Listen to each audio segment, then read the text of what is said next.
ಅವ್ರ ಆದೇಶಕ್ಕೆ ಮಂಡಿಸ್ತಾರೆ.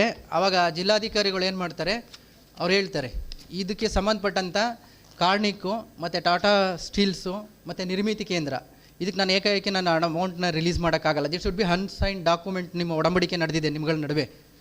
ಅವ್ರ ಅಧ್ಯಕ್ಷರು ದುಡ್ಡು ರಿಲೀಸ್ ಮಾಡಿದ್ರೆ ಐ ಈಸ್ ರೆಸ್ಪಾನ್ಸಿಬಲ್. ಹಣ ಅವ್ರು ಕೊಟ್ಟರು ಕೂಡ ಅದು ಅವ್ರು ಕಂಡುಹಿಡಿಬೇಕು. ಇನ್ನು ಖಂಡಿತ ಗೊತ್ತಿಲ್ಲ. ಇದೇನಾಗುತ್ತೆ ಅಂದರೆ ವ್ಯಾಪಕವಾಗಿ ತನಿಖೆ ಆಗಬೇಕು. ತನಿಖೆ ಆದಾಗಲೇ ಇದ್ರ ಸತ್ಯಾಂಶಗಳು ಈಚೆ ಬರ್ತಕ್ಕಂಥದ್ದು. ಅಲ್ಲಿವರೆಗೆ ನಾವೇನು ಹೇಳೋಕ್ಕಾಗಲ್ಲ. ಮೇಲ್ನೋಟಕ್ಕೆ ಅಕಾರ್ಡಿಂಗ್ ಟು ರೆಕಾರ್ಡ್ಸ್ ಎಷ್ಟು ಹಗರಣಗಳಾಗಿದೆ, ಕಾಮಗಾರಿಯಲ್ಲಿ ಲೋಪದೋಷ ಆಗಿರ್ತಕ್ಕಂಥದ್ದಾಗಿರ್ಬೋದು, ಹಣ ದುರ್ಬಳಕೆ ಆಗಿರೋದ್ರಲ್ಲಿ ನಾವು ಹೇಳ್ಬೋದು ಅಷ್ಟೇ. ಬಟ್ ಇದನ್ನು ಪರ್ಟಿಕ್ಯುಲರ್ ಇಂತಿಷ್ಟೇ ಆಗಿದೆ ಅಂತ ಹೇಳಬೇಕು ಅಂತಂದರೆ ಇದು ವಿಶೇಷವಾದ ತನಿಖಾ ತಂಡ ರಚನೆ ಮಾಡಿ ಅದರಿಂದ ತನಿಖೆ ಆದಂಥ ಮಾತ್ರ. ಅದರಲ್ಲಿ ಟೆಕ್ನಿಕಲ್ ಎಕ್ಸ್ಪರ್ಟ್ಸ್ ಇರಬೇಕು ಸಂಬಂಧಪಟ್ಟಂಥ ಕಾಮಗಾರಿಗೆ.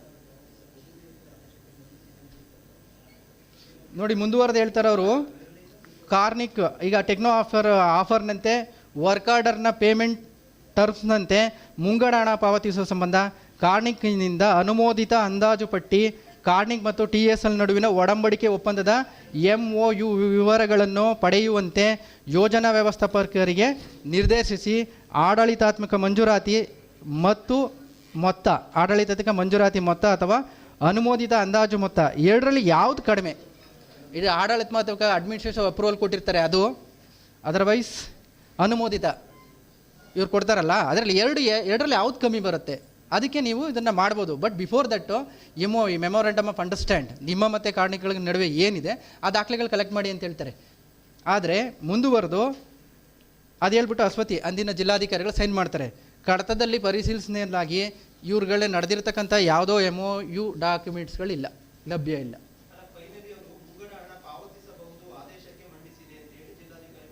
ಸಿಗ್ನೇಚರ್ ಆಗ್ತಾರೆ ಅಲ್ವಾ?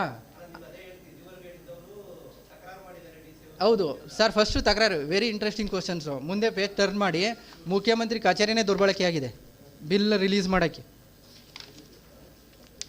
ನೆಕ್ಸ್ಟ್ ಪೇಜ್ ಟರ್ನ್ ಮಾಡಿ. ನೆಕ್ಸ್ಟ್ ಪೇಜ್ ಟರ್ನ್ ಮಾಡಿ.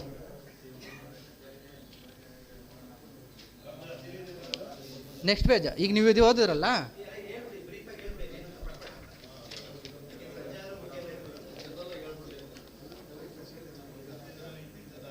ಆಮೇಲೆ ಏನು ಮಾಡ್ತಾರೆ ಜಿಲ್ಲಾಧಿಕಾರಿಗಳು ಇವ್ರಿಗೆ 5 ಲಕ್ಷ ಸಮಥಿಂಗ್ ಅಮೌಂಟ್ನ ರಿಲೀಸ್ ಮಾಡಿಕೊಡ್ತಾರೆ. First instalment memory of understanding ಇದೆಲ್ಲ ತಗೊಳ್ಳಿ ಅಂತ ಹೇಳ್ತಾರೆ.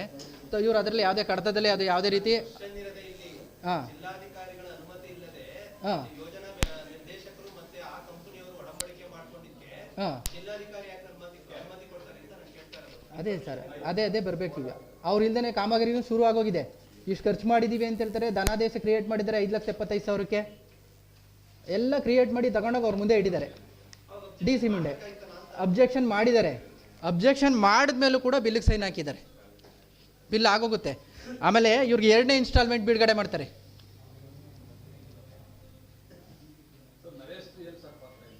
ಎಲ್ಲ ಅವ್ರ ಫೀಲ್ಡಲ್ಲಿ ಅಲ್ವಾ ನಡೆದಿರೋದು ಅಂತಂದರೆ ಎಲ್ಲ ನರೇಸ್ತೆ ಪಾತ್ರ ಅಲ್ವಾ?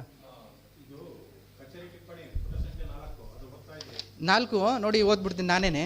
ಅವ್ರು ಹೇಳ್ತಾರೆ ಸರ್, ಒಂದು ಕೈಂಡ್ ಅಟೆನ್ಷನ್ ಪ್ಲೀಸ್. ಮಾನ್ಯ ಅಧ್ಯಕ್ಷರಾಗಿ ಜಿಲ್ಲಾಧಿಕಾರಿಗಳು ಖಂಡಿಕೆ 15ರ ಆದೇಶದಂತೆ ಕಡತ ಪರಿಶೀಲಿಸಲಾಯಿತು. ಖಂಡಿಕೆ 12ರಿಂದ 14ರಲ್ಲಿ ಟಾಟಾ ಸ್ಟೀಲ್ಸ್ ಲಿಮಿಟೆಡ್ ಬೆಂಗಳೂರವರು ITI ಕಾಲೇಜಿನಗೆ ಮಂಡ್ಯ ನಗರದ ಕಟ್ಟಡ ನಿರ್ಮಾಣಕ್ಕೆ ಅವಶ್ಯವಿರುವ ಸ್ಟೀಲ್ ಫ್ಯಾಬ್ರಿಕೇಷನ್ ಮೆಟೀರಿಯಲನ್ನು ಸರಬರಾಜು ಮಾಡಿರುವುದಾಗಿ ವರದಿ ಮಾಡಲಾಗಿದೆ.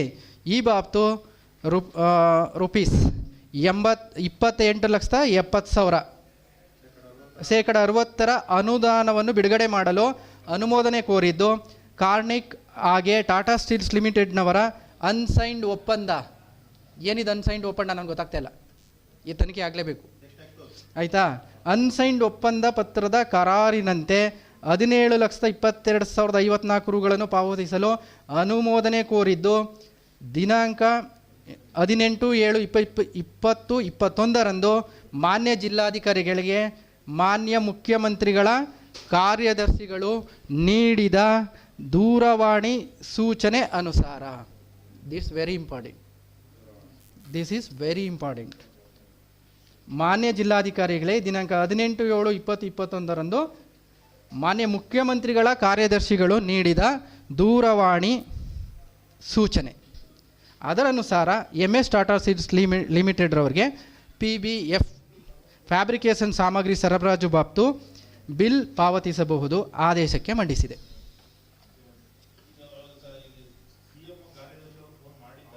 ಸರ್ ನಾನು ಹೇಳ್ತಿಲ್ಲ, ಎಲ್ಲ ದಾಖಲೆ ಹೇಳ್ತಿದೆ. ಅವರೇ ಡಿ ಸಿ ಅವರೇ ಬರೆದಿದ್ದಾರೆ ನೋಡಿ. ಡಿ ಸಿನೇ ಹೇಳಿದ್ದಾರೆ, ನಾನೇನು ಹೇಳ್ತಿಲ್ಲ, ಎಲ್ಲ ದಾಖಲೆ ಇದೆ.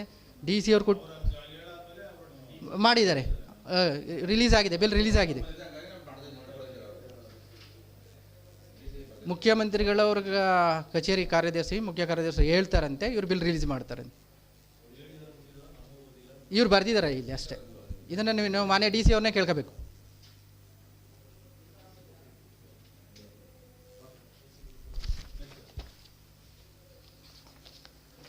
ಮತ್ತು ಮೋರವರು ಇನ್ನೊಂದು ದುರದೃಷ್ಟ